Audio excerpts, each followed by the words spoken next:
Hello and welcome to the Weekend Talks on Arunachal Mirror. So this week we have with us Dr. Lobsang Setim, who is a senior consultant ophthalmologist at RK Mission Hospital, Itanagar, and is also the president of Indian Medical Association Arunachal chapter. He is with us to discuss on the post-lockdown measures that the district administration and public should adopt. Sir, I welcome you to Arunachal Mirror. Okay. So, sir, before we all know that lockdown is a temporary solution to contain COVID-19 in the state or in the country. So we cannot stay in lockdown forever. So, according to you, if lockdown ends on Sunday evening, tomorrow evening, that is, what should be the new measures and guidelines the district administration should come out with, and the public should follow? See, as you said, lockdown is not the permanent solution for controlling the pandemic. Yes. So it just gives a time for the system, our health workers and administration to sort of prepare everything. Yes. And also if we suspect that more number of cases are there in the community, so that we can do active contact tracing of all the individuals, and we can do testing so that we don't let the disease spread further. So it just gives a sort of a breathing space for the system. But it is not the solution. As you have said, worldwide also, if you see, many countries have gone for short-term lockdown, but that is not the permanent solution. And hence they said that if the lockdown has to be there, it has to be there for a couple of, say, weeks or for a stretch of month or so that we can contain the disease in a particular zone. Okay. Firstly, then I still feel that because if you see, especially our capital region, cases are increasing day by day. Yesterday, 28 new cases Yes. were in. So today also we never know few more cases. Then at least work upon the cases. They can do contact tracing and isolate the cases so that it doesn't spread further in the community. Okay. So, sir, do you think by any case the lockdown should be extended in capital complex as the number of cases are increasing in an alarming way? So I think definitely on the number of cases that are being seen as to on day-to-day basis. Yesterday, as I said, there was a sharp rise in number of cases, and as we test more and more in the community, we will get to know more cases. So, from medical point of view, definitely we should extend the lockdown. okay. So, sir, as there is a saying that we need to live with corona. So, apart from wearing mask, apart from washing hands daily and maintaining social distance, should there be any new habit that people should inculcate or adapt? See, everybody now is well acquainted that we have to live in this new normal era. That is, we have to wear masks mandatorily, we have to maintain social distance, we have to take care of our hand hygiene and respiratory etiquette. So we have to sort of make ourselves understand that we have to live with this virus, because till we get a vaccine of which there is no surety, and also medicine, so many trials are going on, but nothing concrete has still come up on the treatment perspective. So we don't have a concrete treatment, we don't have a vaccine till now, so we have to live with this virus. Okay. But the good part is that you have so many, like in our state also, if you see, majority are asymptomatic. So, and the recovery rate also, if you see Indian sort of recovery rate, even our state, people recover very well. More than 50% they recover very well. So we don't have to worry that much. Mostly, like, there is so much of panicky, I guess. So people shouldn't be that much worried. We have to make ourselves understand that we have to live with this virus. And apart from what you have said, wearing masks, social distancing, and hand hygiene, first and foremost is that we should understand our social responsibility. It is not the job of only the government or say a health worker or administration to take care of this pandemic. Rather, everyone should know their responsibility. Everyone should take care, because you can be a risk to the others. Yes. Others can be risk for you also. You have to take care of yourself also, and you have to think for others also. So if you know responsibilities well, if you follow the laid down protocols and SOPs well, I guess we can easily contain this disease. And Arunachal, if you see, the main advantage that we have is our population. We have hardly 15 lakhs population. Yes. And if you see the population density, it is 17 per square kilometer, which is the least in the whole country. So, going by logic, that community spread shouldn't be that much in our state. So, this is our main advantage. We should bank on these positivities, and then we should sort of say, know our own responsibilities well, take care of ourselves and take care of others also, Others. so that we can prevent the spread of the disease. Yeah. Okay, sir.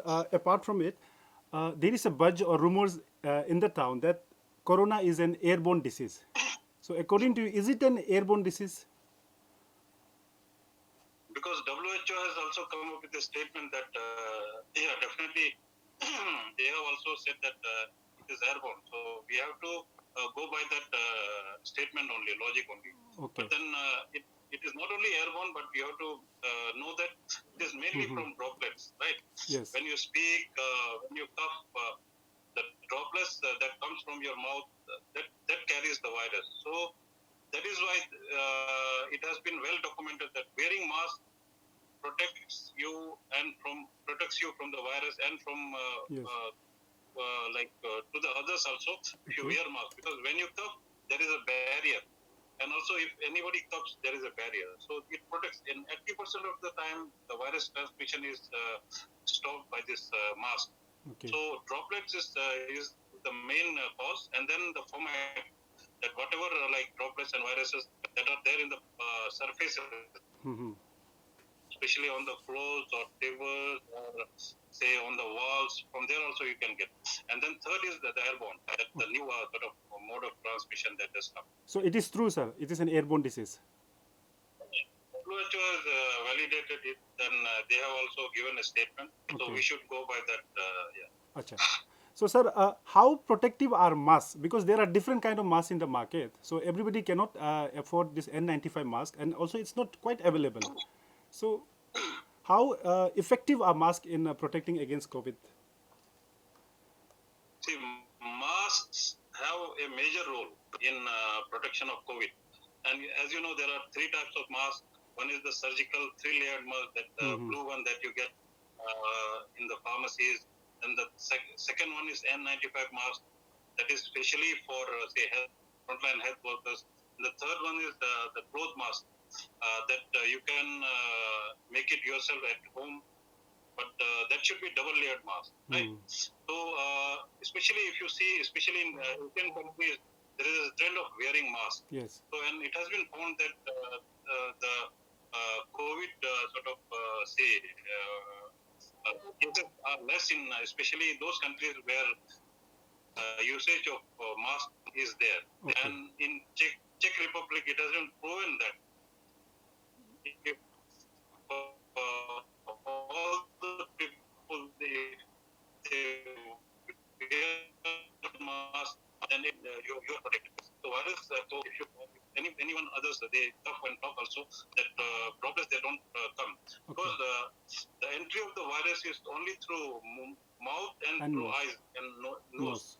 Only through this front portion only virus can enter, not from skin or not from any other surface. So you have to protect your mouth and nose. And even if you wear mask, it has to cover whole nose, not only just mouth only. It has to cover just full nose and mouth. So then only it can act as a barrier. So it is a proven theory and a fact that mask does protect you against COVID and other airborne and droplet infections. Okay, sir. So, looking at the present conditions, sir, the total cases in Arunachal as of now is 335. The total cases, and the active is Yeah. 213. Do you see, is there any a chances to reach 1,000 numbers looking at the present situation? So it, it's just a hypothetical Yes, question, but question. if cases goes in the community, it's very likely that we may cross 1,000. Okay. It's very likely because if it is just contained in the quarantine centers, then cases won't go that high. Okay. They won't go that high. But then if they go in the community, then 1,000 is I think a very less number that you are saying. It can cross the thousands, many Thousands. thousands. Yeah. Okay. So, sir, in comparison to the first lockdown, we saw the government and people were quite sensitive. I mean, people were quite. What I can say is that very serious towards the corona. But धीरे धीरे ऐसा लग रहा है कि लोग इतना serious नहीं है. ऐसा आपको लगता है, sir? Yeah, definitely, because I guess it's a common human mentality. Your perseverance, your resilience also fades away with time. You can't keep that same zeal, motto Yes. for long. So that has happened because as one of my seniors also, Okay. he used to say that we have run this race as a 100-meter race. Rather, we should have run it as a marathon race because this COVID is going to be with us for long. Maybe for another 2 years, 3 years, we never. So that's why, like when the first lockdown was there, people followed everything so religiously. But then slowly, maybe it's a human tendency. They Yes. get bored, and then slowly, and human also they have their own limitations. And then, especially our own people, they don't follow the norms, the SOPs properly. That's why I guess that there was a bit of relaxation from our sort of point of view also. But then I request each and everyone that whatever SOPs the government has given, whatever precautionary measures that health experts they give, everybody should follow it very religiously because that is going to protect you and protect others also. So we have to say follow every bit of advice or instructions very rigorously, and there shouldn't be any relaxation, any small lapse, any small sort of loopholes here and there. I guess cases will go in the community. If the cases go in the community, then we are in a helpless situation. And as you know, our own healthcare establishment in Arunachal Pradesh, it is not that up to the mark. Especially if you see our capital region also, we hardly have TRIMS, Archemission, NIBA, HIMA, Ormin, maybe I guess 4 or 5 hospitals only. If thousands and thousands cases comes, then all hospital beds will be full. Then where do we accommodate the say patients, the positive cases? So it would be a very complicated situation. Hence, we pray that our whole system is after that, after the effort that cases shouldn't go in the community. If it spreads in the community, then worldwide it has been seen that the health system will collapse. Okay. So we have to follow strict norms, wearing mask, hand wash, properly sanitize your hands, and whatever government guidelines, SOPs, you have to follow properly. Okay. So, or on the government's part, in the beginning. Only and only prevention is the cure for this COVID. Okay. So, on the government's part, in the beginning, we used to see regular disinfection of market areas, but these days we don't see it. Is there any shortage of resources or materials with the health department? What do you say? I'm not a competent authority to comment on that, but I guess we have a sanitization team. I found yesterday also in some locality they were doing sanitization. They are doing their job, but because of this rains, continuous downpours, maybe their work has been affected, but they are on task. Yeah. Okay. Okay, sir. One last question. Being an ophthalmologist, is there any special eye care that we should take up during the pandemic? Oh, yeah. Today, in one of the news dailies, I have given an article about eye strain, digital eye strain, especially during COVID pandemic. Because of this lockdown and pandemic, we are confined to our own households, homes, or our own localities. So that and our outdoor activities have decreased. The terminology of computers, Yes. mobile phones, smartphones, other devices have increased in this COVID times Yes. unprecedentedly. So we have to take care of our eyes, because what happens that when you are in front of computers or smartphones, then you continuously are staring at the monitor Monitor. without blinking, right? Okay. So usually a person should blink 12 to 14 times per minute. But then your blink rate reduces tremendously when you are in front of monitors. So then slowly, your eyes becomes tired. You get fatiguey. Then you get burning sensation, guilty sensation. All those things you develop. And this is known as digital eye strain or computer vision syndrome, right? Okay. But over that, one more thing is that you tend to focus on your computer monitor or your say screen or even your smartphone. Then what happens that your accommodation is not relaxed, so your muscles constantly contract and see that object on the screen. So that so after some time, then you get heaviness, headache, fatigueness, all those things you develop. And also in long run, your posture abnormalities can also develop, because you will be lying down and seeing the monitor, or you will be say in a uncomfortable position seeing the TV or whatever, right? So all these things compound together and I say. So you are in front of computers. Remember formula of 20-20-20, right? So what this 20-20-20 says that after 20 minutes, close your eyes for 20 seconds and look at a distant object at 20 feet, right? So that your accommodation also gets relaxed. Okay. And when you are in front of computers, make it a habit to blink your eyes frequently, right? And after, say, as I said, after 15-20 minutes, take a break, right? Take a break. Close your eyes. You can just rub your eyes also, right? And meanwhile, you have to adjust your Sitting position.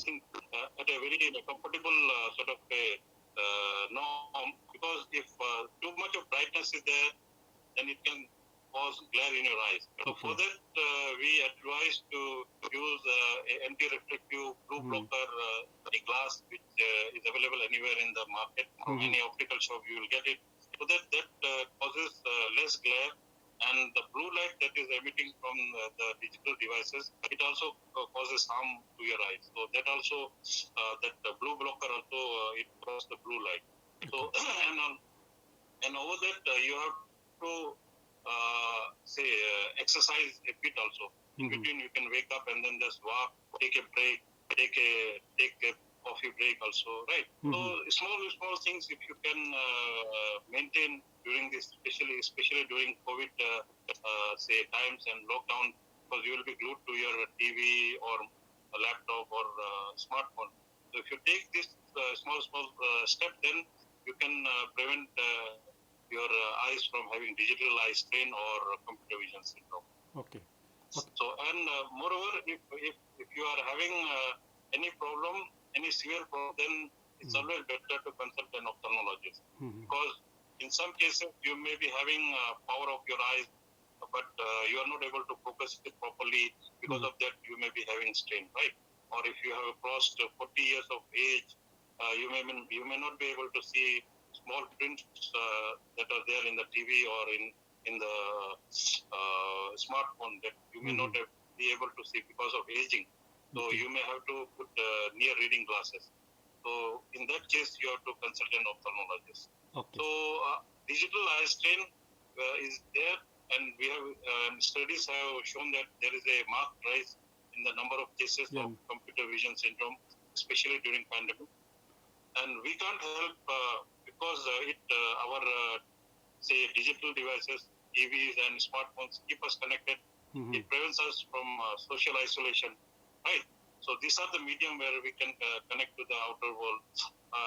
You have to sort of use that, but quality of screen time is more important than quantity, right? Yes. So whatever screen time you spend on your TV, on your computer, on your smartphone, you make it say a qualitative one, right? Yes. As I said, that to take breaks, blink frequently. If you say adopt these measures, then you can keep your eyes healthy. Okay. Okay. Thank you so much, sir. Sir, one last question. Will Corona Yeah. ever end, or we have to wait for the vaccine to come? Yeah, that is a million dollar Yes. question. So everybody is waiting for that answer, but yet I guess we don't have an answer for that. And for even if you see the history for smallpox, I guess it took more than 100 years or so, and for polio also it took more than 60 years. So this COVID, we don't know how long it will last. And I think, as you said, we have to live with this virus. As we live with influenza, as we live with HIV, we will be living with this virus only. It's just the hype that is there around this COVID-19. But hopefully, we will get a treatment. Everybody is after that, and everybody is after vaccine. In India also, they are going to start this vaccine trial very soon. And by, I think, 15th August, they have given a deadline, but it's very highly unlikely. But we are sure that by this year end, we will get a vaccine for COVID-19. Okay, sir. Thank you so much, sir. Thank you so much for giving time for Arunachal Mirror. It was a privilege having you on Arunachal Mirror. So looking at the present situation in Capital Complex, it is very important for the public to strictly follow the guidelines issued by the district administration. Not only Capital Complex, but across the state. So we will be coming up with more such discussions on Arunachal Mirror every weekend. So keep watching the Weekend Talks on Arunachal Mirror every Saturday. Thank you. Stay home, stay safe.